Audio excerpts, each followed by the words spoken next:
Esta es una emisión más de Conexionistas. Esta es una emisión donde vamos a analizar pues lo que son los organismos internacionales y sobre todo pues cuál es la función que tienen luego de tantos años y luego de tantos conflictos que han ocurrido. Y como pueden ver, está con nosotros Francisco Plancarte, él es profesor de la Facultad de Derecho de la UNAM y también miembro integrante del Centro Mexicano de Responsabilidad Global, que trae ahí una propuesta que suena interesante y sobre todo, pues valdría la pena checarla. Pero bueno, Edgar, ¿cómo ves este tema de los organismos internacionales y cuáles, pues qué es lo que están logrando al día de hoy? Gracias, Armando. Amigas, amigos de Conexionistas, gracias por conectar de nuevo con nosotros. Gracias, Francisco, por acompañarnos y regalarnos un poco de tu tiempo, que es muy valioso. Y de veras, apreciamos mucho el que nos dediques unos minutos para compartirnos tu reflexión.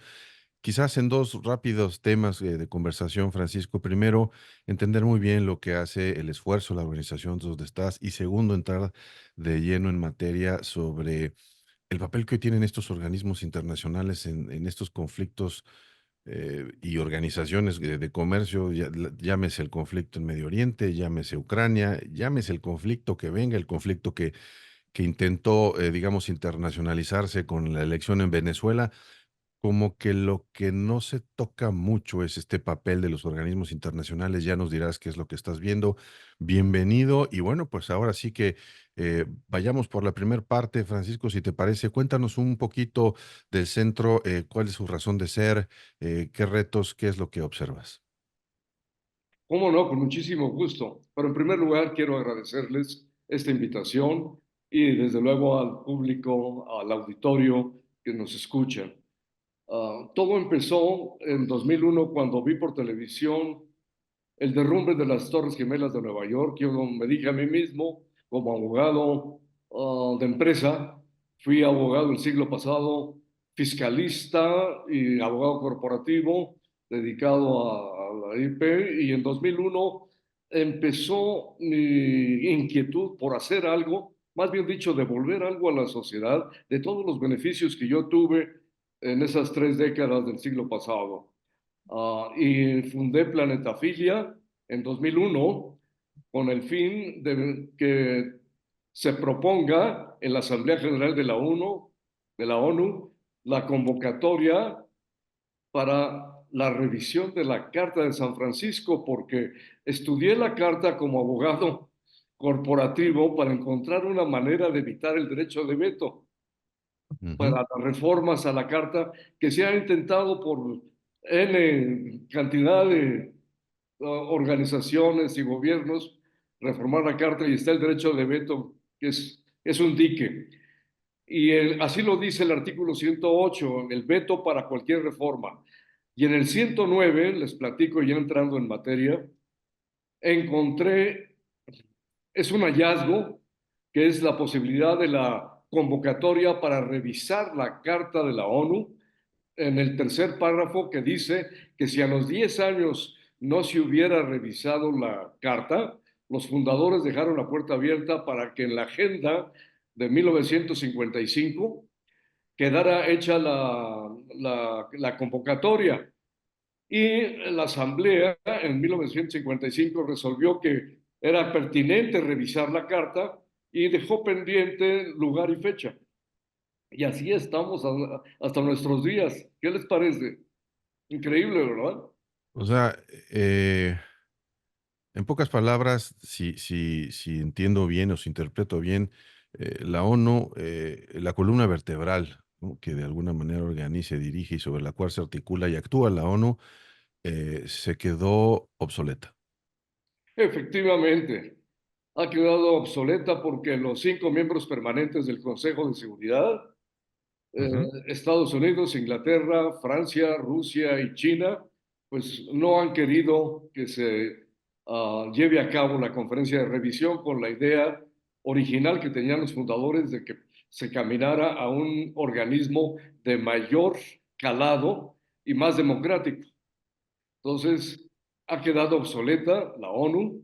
Es un esfuerzo muy loable.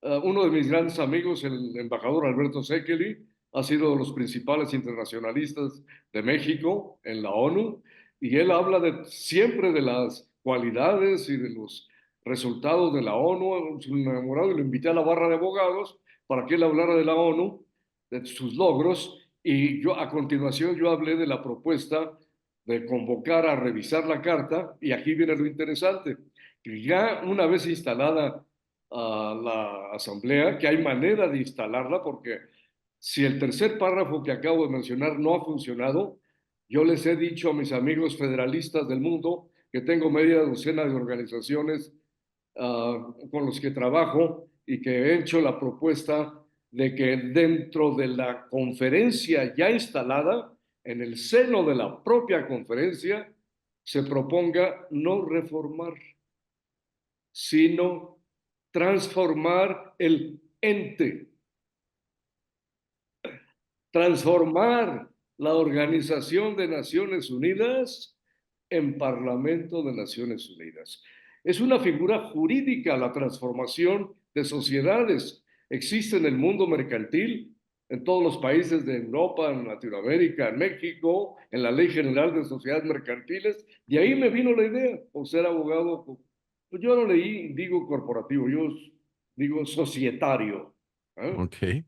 Bueno, entonces de ahí vino la idea de que la transformación es la figura jurídica que puede dar la solución para que la mayoría de las 2/3 partes de la Asamblea, que es el quórum de convocatoria y el quórum de votación, 2/3 partes de los miembros de la ONU, más 9 miembros cualesquiera del Consejo de Seguridad de la ONU, que son 15. ¿Qué quiere decir esto, mis amigos? Este requisito es diferente al del artículo 108, el anterior, que establecía 2/3 partes de la Asamblea, más los 5 miembros permanentes en el 108 para reformar. En el 109, no, son 9 cualesquiera de los 15 miembros. Yo al leerlo esto en 2001 dije, pues de aquí soy. Ujú. ¿Por qué? Porque no hay necesidad de contar con los 5 miembros permanentes. Los 9 se toman de los 10 no permanentes que existen en el Consejo de Seguridad y que es rotativo, cada 2 años van cambiando. México acaba de terminar en enero de este año su papel en el Consejo de Seguridad. Entonces, para el primer párrafo del 109, y ese es el hallazgo principal, está la posibilidad de volver a convocar, hacer una convocatoria nueva, porque es mis amigos de Bruselas, porque yo sostenía primero el tercer párrafo en Nueva York en 2006, cuando conocí a los federalistas mundiales de Europa y de Estados Unidos, y estuve en el Consejo de los Federalistas. Ellos, bueno, pues insistían, uno de ellos en especial, que el tercer párrafo teníamos que trabajarlo, y lo siguen trabajando todavía. Y yo les he dicho, ok, síganle, pero mi propuesta es hacer una nueva convocatoria con fundamento en el primer párrafo del artículo 109, que incluye a los países actuales, 193. En cambio, en 1955 había, no sé, 50 y tantos o 60 y tantos países antes de la descolonización, que incrementó muchísimo los miembros de la ONU. Entonces es perfectamente viable desde un punto de vista jurídico y político hacer ya una nueva convocatoria que ya no tiene peros, porque muchos dicen, no, es que la del 55 pues es una solución ya empolvada, muy obsoleta, muy vieja, ya ni existe, algunos sostienen. Yo creo que sí existe el tercer párrafo. Bueno, entonces para que no haya discusiones, hagamos una nueva convocatoria con fundamento en el primer párrafo que establece como requisito para la convocatoria las 2/3 partes de la Asamblea, más el voto de 9 cualesquiera de los 15 miembros del Consejo de Seguridad. Y ya en el seno de la conferencia ya instalada, esa es la parte mexicana de nosotros, mi propuesta es, a diferencia de todos los demás compañeros federalistas de una docena de organizaciones con las que participo, ellos insisten en la reforma, yo les digo, no, no, ¿para qué saco la cabeza para que me la corten? Y la idea nuestra, mexicana, es transformar el ente. Eso sí es nuestro. De una federación, perdón, de una organización de Naciones Unidas en una federación mundial de naciones con sistema parlamentario, con un parlamento, que es la solución de gobernanza finalmente para el mundo. Un sistema parlamentario mundial es lo que nos conviene, porque el presidencialismo no tiene razón de ser, no tiene sentido a nivel global, a nivel mundial, ¿verdad? Hasta ahí lo Claro, dejo para sus comentarios. magnífico. Edgar, no sé si querías comentar. Sí, Francisco, a ver, quiero, digamos, para nosotros que no somos expertos en materia internacional y que estamos viendo, es decir, para nuestra generación que entendimos a la ONU o se nos vendió a la ONU como esta resolución política para generar equilibrios de poder al terminar la Segunda Guerra Mundial, en un mundo que se estaba acomodando, ¿no? Que inclusive estaba tomando forma y que como bien comentaste al principio, pues es un mundo que hoy ya no es un mundo muy distinto con inclusive nuevas maneras de reinterpretar el poder. Ya no en aquellos momentos el poder, pues básicamente era militar, ¿no? Ahí el poder, al terminar la Segunda Guerra Mundial, las guerras eran de expansión territorial. Y ahora tenemos guerras comerciales, ¿no? Tenemos guerras de tecnología, en donde la conquista de los territorios siguen existiendo, pero ya no son la norma. Es decir, el rostro del conflicto adquirió nuevas caras y múltiples, ¿no? No una sola vía. Y ya no tenemos un mundo bipolar, ¿no? Entonces teníamos un mundo bipolar, claramente el mundo separado entre la cortina y el resto, o el resto y la cortina, como lo queramos ver.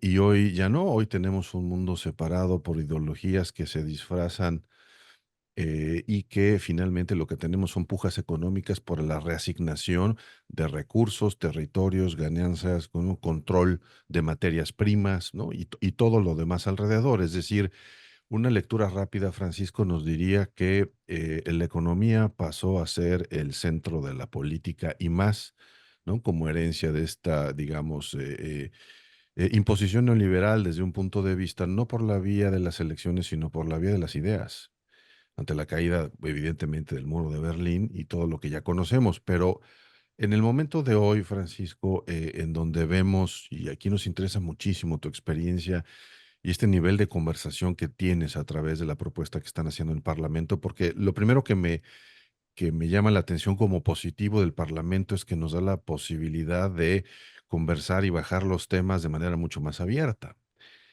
Desde tu opinión, lo que estamos viendo es que de los conflictos anteriores, Ucrania, por supuesto, comentábamos antes de entrar al aire, ¿no? Lo que siempre ha ocurrido en Medio Oriente, es decir, conflictos siempre ha habido, un intento de internacionalización de un conflicto con las elecciones en Venezuela, en fin.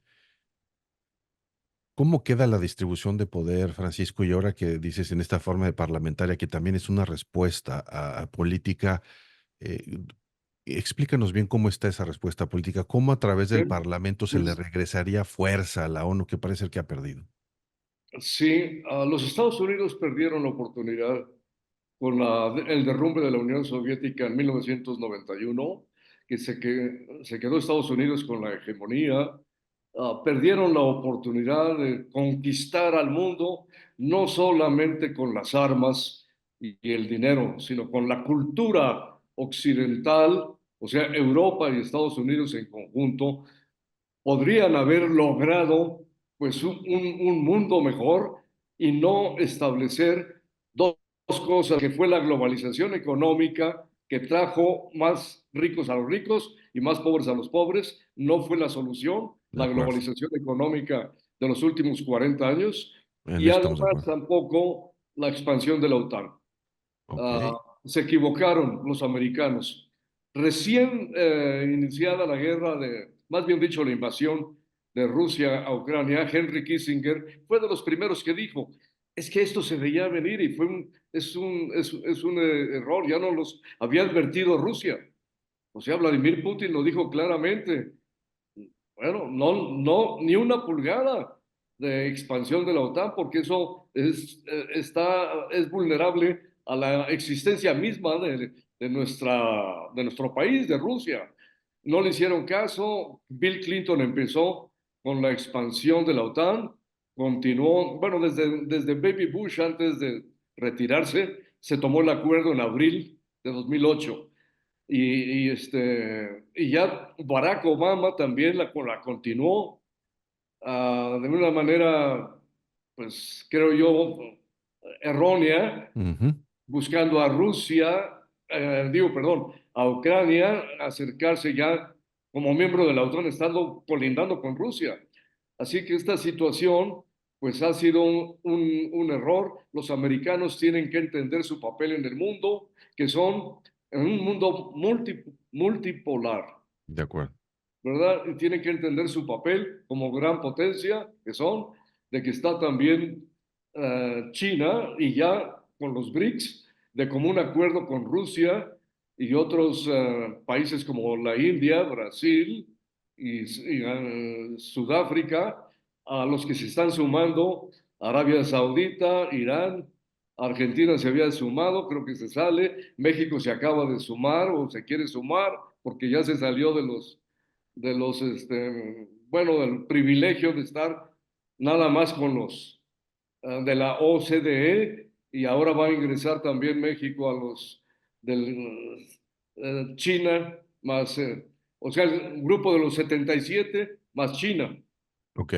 Así que por ahí está la distribución del poder multipolar con los BRICS y los antiguos miembros de la OTAN con Estados Unidos y Europa, y Australia y Turquía. Muy bien. Francisco, a mí me hace reflexionar mucho la idea de que, pues, dada la antigüedad de estas organizaciones, en particular la ONU, pero yo metería en ese mismo costal a la Organización de Estados Americanos, que es la que nos corresponde, en teoría. Dada esa antigüedad que tienen, creo yo que esta institución se ha transformado, pues, en una especie de burocracia divina, vamos a decirle de alguna manera, ¿no? Ellos mismos, pues, son los clásicos de que ellos creen que están haciendo la gran obra, ellos se sienten bajo cierta, pues, manto ¿cómo se llama? De santidad, vamos a decirlo de alguna forma, de que ellos son los que están arreglando el mundo, ¿no? Pero creo que además allá adentro hay mucho interés económico. ¿Por qué? Pues porque es una burocracia y esa burocracia pues tiende a mantenerse a sí misma, tiende a ser, pues digo, les conviene existir. ¿Por qué? Pues porque de ahí viven, de ahí comen, de ahí están, reciben, vamos a decirle en términos actuales, de ahí reciben privilegios, ¿no? Es Eh, acertada tu postura totalmente de que este tipo de burocracia pues hace mucho daño en vez de tener a los ujú, mejores del mundo académico, empresarial, de las ONGs, que claro. escogieran los mejores de los diferentes sectores sociales, ¿verdad? Claro, y vaya, qué bueno que lo dices, porque a mí mi pregunta va en este tenor. Creo yo que esta inercia que tienen de estos organismos internacionales como ser algo, pues vamos a decirlo, intrínsecamente bueno, pues ocasiona que muchas veces las naciones, los países, y sobre todo los que son los que realmente parten el queso allá arriba, que es pues Estados Unidos, China, Rusia, la Gran Bretaña, etcétera, eh, pues le sigan dando continuidad. ¿Por qué? Pues porque las cosas están bien para ellos, les conviene, sigue funcionando Efectivamente. y va a seguir O sea, funcionando, es a una ellos no les relación importa, perversa de interés entre los de la élite política y económica. por supuesto. Entonces, yo los veo a ustedes como unos idealistas que se encuentran, digamos, pues no en el centro de las decisiones, estamos más bien a la periferia, ¿no? Como mexicanos no estamos en el centro, estamos pegaditos al centro, pero ya no quisiéramos estar más allá, pero no podemos, ¿no? Yo los veo a ustedes como que con un idealismo, con unas ganas de hacer las cosas, de transformar las cosas, que siempre se tienen que revisar. Siento yo que este tipo de cosas siempre se tienen que revisar y siempre se tienen que adaptar a los nuevos tiempos. Pero, ¿cuál es, ahora sí que te lo pregunto directamente, cuál es la esperanza de ustedes de ser escuchados? Vaya, ¿cuál es el Ah, qué bueno que camino? lo dices. ¿Qué van a hacer? Fíjate, ¿De qué manera van a hacer que estas élites, estas burocracias, estos factores, buen este poder punto. fáctico, los escuchen a ustedes? Qué buen punto. Fíjate que en 2010 nosotros pensamos que la manera ciudadana de empujar a los estados-nación, a los políticos, a los diplomáticos que no nos hacen caso regularmente, es Ujú, la creación, y esta es la respuesta, el Parlamento Mundial Ciudadano, ujú, una iniciativa que tomó también México en el Palacio Legislativo de San Lázaro, en un congreso de ONGs internacionales, de nuestros amigos federalistas y de diferentes partes del mundo. Y entonces acordamos que en un proceso de abajo hacia arriba, con ciudadanos comprometidos, que cada ciudadano consiga 100 firmas de apoyo para ser un delegado parlamentario del futuro Parlamento Mundial Ciudadano, y al reunir 1,000 delegados se puede llevar a cabo una convención regional para elegir a los 10 primeros parlamentarios del mundo, y si se replica estas convenciones regionales en diferentes partes del mundo, armamos el Parlamento Mundial Ciudadano, y sobre todo ahora con los avances de la tecnología, con Internet, y además está también ya en la puerta de una inteligencia artificial que puede ser de una gran ayuda para impulsar el Parlamento Mundial Ciudadano. Esa es la respuesta. Oye, Francisco, nos queda poco tiempo y yo creo que nos gustaría volver a platicar contigo ¿Cómo no? para ir más a detalle en estas cosas y sobre todo, por supuesto, que nos ayudes a entender con tu experiencia estas funciones de estos organismos internacionales y sobre todo a la luz de la propuesta que pones en la mesa. Eh, yo tuve la experiencia de participar en una organización internacional que es la organización ISO para la definición del ISO anticorrupción. Y el ISO es un estándar, ¿no? Empresarial sobre todo, ¿no? Lo conozco, sí. Y mucho de lo que hace es, el procedimiento más o menos sigue para generar el ISO, como tú lo comentas. O sea, se organizan los ciudadanos, se proponen ante los gobiernos, ante en este caso en México la Secretaría de Economía, se hacen paneles de expertos, la Secretaría de Economía, finalmente alguien tiene que tomar la decisión de quién sí va y quién no va. Se hacen estos paneles de expertos. Todos los paneles de expertos son una organización espejo en todo el mundo. Y entonces se genera un primer draft del documento ISO y estos paneles de expertos hay varias sesiones alrededor del mundo en donde se asiste, se revisa, se discuta, se ponen comas, se quitan, etcétera, hasta que se tiene la versión final y una vez que se tiene la versión final se aprueba y eso queda como el estándar. Es un proceso largo, sí, es un proceso burocrático, sí, no es este proceso democrático que todos nos imaginamos participativo. A mí me tocó, imagínate, o más bien imagínense los dos, hablar de anticorrupción y tener ahí compañeros chinos y rusos, africanos, ¿no? Pues evidentemente estaban guardando silencio la mayor parte del tiempo. Lo interesante de todo esto, y traigo esto a cuento, Francisco, porque esto pudo ocurrir, porque hay voluntad política de alguien. No porque los ciudadanos empujaran y decir necesitamos un ISO anticorrupción, perdón, sino porque la organización por diseño tuvo la voluntad de política de funcionar así. Como no soy experto, y te pregunto para cerrar, la ONU, ¿tú ves a la ONU que vaya a tener esa voluntad política para hacerlo? Porque de lo contrario, la pregunta sería, ¿qué otros mecanismos hay de presión, de manifestación, de publicidad para que esto ocurra?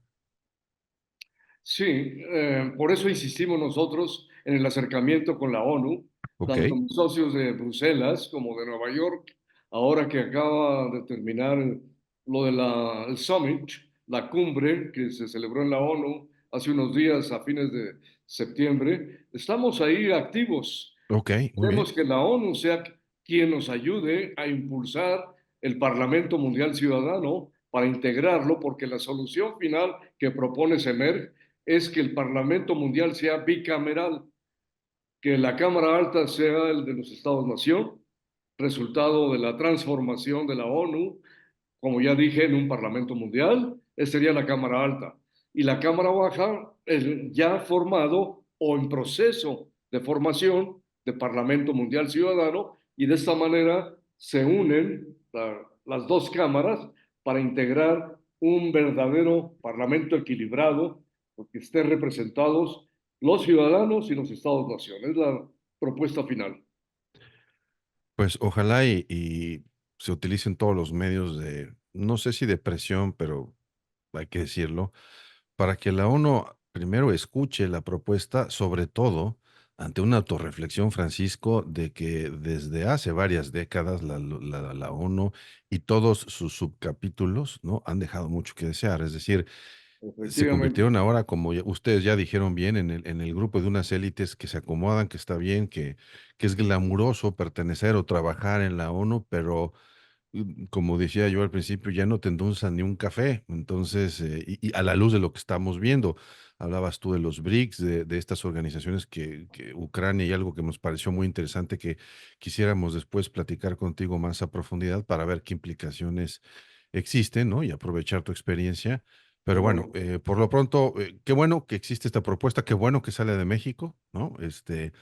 De un grupo de mexicanos, porque, a ver, México como país, desconozco yo si ha apoyado esto, pero por lo pronto un grupo de mexicanos entusiastas, ahí está, y que sea el momento, Francisco, porque con lo que está pasando, yo creo que el secretario general de la ONU, a pesar de sus últimos reclamos de ya, de que ya Lo se detengan, descalificó Netanyahu al sí, secretario general no, de la no, ONU.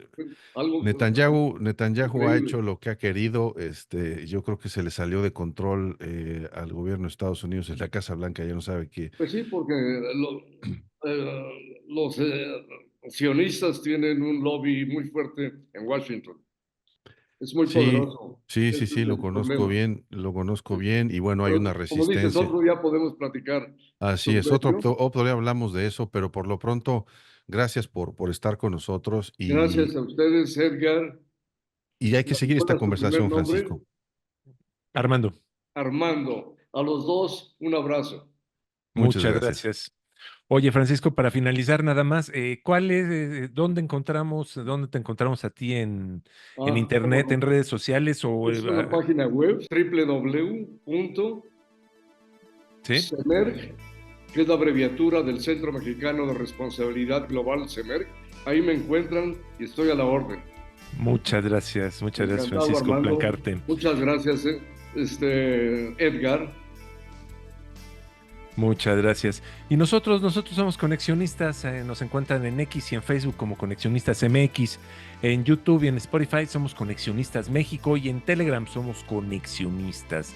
La música que estamos escuchando es música de Alejandro Sáborita, lo encuentran en YouTube, y el diseño es de Sofía Reynoso, ahí lo encuentran en Facebook y en X. Muchas gracias, somos Conexionistas. ¿Te pareció interesante este video? ¿Quieres ver y escuchar más contenido de este tipo? Conviértete en un patrocinador de Conexionistas. Visita nuestro Patreon y escoge la manera en que tú puedes ayudarnos a seguir creando contenido de calidad. Encontrarás la liga en la descripción de este video. No lo olvides, con tu patrocinio puedes ayudarnos a realizar más contenido de calidad, contenido de Conexionistas.